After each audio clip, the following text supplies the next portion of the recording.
All right, moving on to our next little intro to statistics vocabulary-wise. We're going to distinguish between populations and samples. So what are they, right? So let's define those and then we can distinguish between those with some examples. So a population is the set of all members of a group you want to know something about. A sample is a subset, so like a smaller group, of the population that's being studied to answer a statistical question about the population. So there's a statistical question posed about a population, so you focus on a sample, a subset of that population to help answer the statistical question.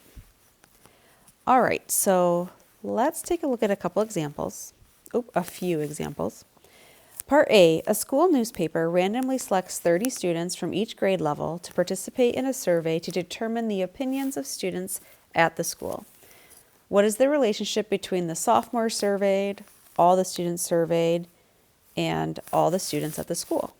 So I'm just going to go through, let's just identify what's your population, what's your sample. In this example, our population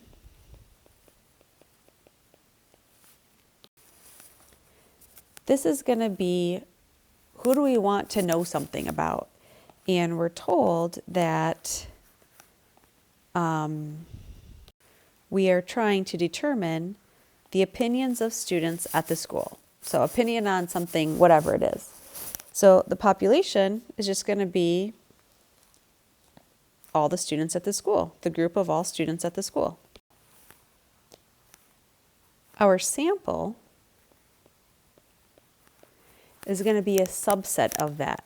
So they didn't go out and ask every single student at the school. They just surveyed a smaller subset of the population, and that's our sample. So the sample is the group of all the students who were surveyed.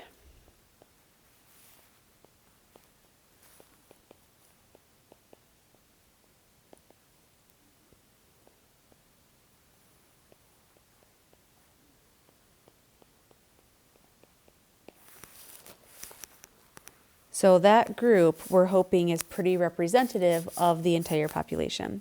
They also asked us, what relationship do the sophomores surveyed have with everything?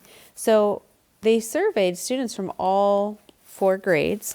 So the sophomores would be just another sample group. They are representing a larger population. All right, part B.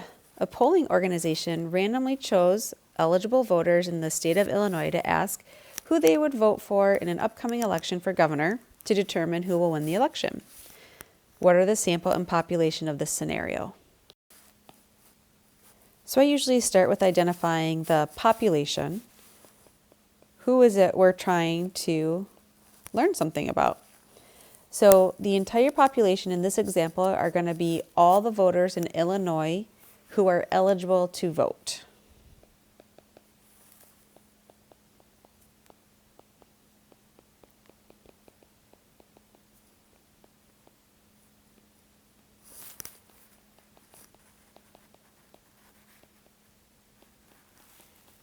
So that's the population, that's the big group.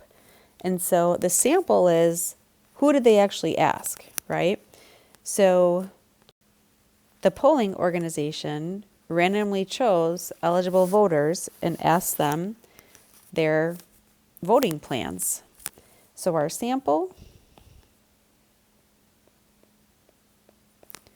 is going to be the people selected by the polling organization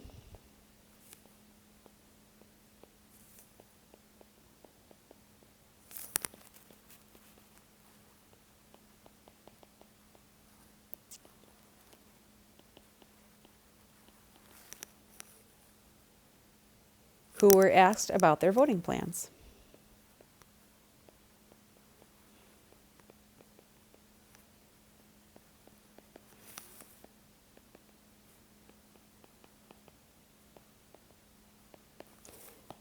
So this sample they are hoping would be a good representation of the larger population. So instead of asking every single eligible voter out there, they ask a smaller sample size, a subset, to represent everybody. So that's kind of the idea we're getting at here. All right, last one. Identify the sample and population in this experiment. A city worker collects 5 vials of water from each of 10 randomly selected locations all over the city to test the levels of bacteria in the city water supply. So, what are we trying to find? What or who are we trying to find information about? That's our population. And what I like about this example is population is not necessarily people. We've seen some examples here where we're talking people. In this case, the population is the city's entire water supply.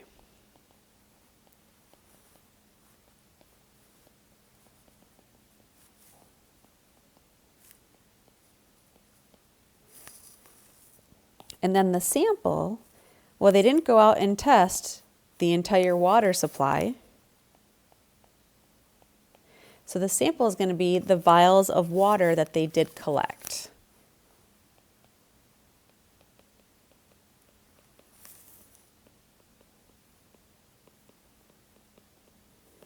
And they said they collected 5 vials of water from 10 randomly selected locations, so there were 50 total vials of water in the sample that they are using to represent the entire population, which is the city's drinking water supply.